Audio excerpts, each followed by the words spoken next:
So guys, অনেকেই জানো না যে বাংলাদেশ টপ ওয়ান রাহাত ভাই ওয়াইটি নিজের নাম চেঞ্জ করছে। তো কি জন্য করছে এটা উনি বলে দিবে।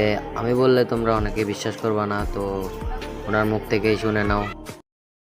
আজ আমি বাংলাদেশ টপ ওয়ান সত্যি সত্যি দুঃখ ভারাক্রান্ত মন নিয়ে তোমাদের মাঝে হাজির হলাম। তোমরা হয়তো অনেকেই জানো, আর যারা জানো না তাদের উদ্দেশ্যে আমি আজকে বলে দিচ্ছি। মোটামুটি 5 বছরের মতো হয়ে গেছে আমাদের এআইডি তে বাংলাদেশ টপ ওয়ান নাম দেওয়া, আর এতগুলো বছরের মধ্যে একবারও আমাদের এআইডি থেকে বাংলাদেশ টপ ওয়ান নামটা চেঞ্জ হয়নি। অন্যদিকে আমাদের স্কোয়াডের 4 জনের নামে কিন্তু অলরেডি চেঞ্জ করা হয়েছে। টপ ওয়ান প্রান্ত, টপ ওয়ান মেহেদি, টপ ওয়ান আলিফ এবং টপ ওয়ান মাহফুজ। কিন্তু আমাদের নামটা এখনো বাংলাদেশ টপ ওয়ানই আছে। এখন অত্যন্ত দুঃখের সাথে বলা যাচ্ছে যে আমাদের এই আইডিতে বাংলাদেশ টপ ওয়ান নামটা এত বছর পরে হইলেও আজকে চেঞ্জ করতেই হবে। যদি আমরা ফ্রি ফায়ার ওয়ার্ল্ড সিরিজ টুর্নামেন্টটি খেলতে চাই তাহলে আমাদের নামটা চেঞ্জ করতেই হবে। কোনো রাস্তা নাই। মোটামুটি অনেক কিছু করার চেষ্টা করা হয়েছে, বাট অবশেষে ব্যর্থ হয়ে আমরা বাংলাদেশ টপ ওয়ান নামটা চেঞ্জ করেই ফেলি।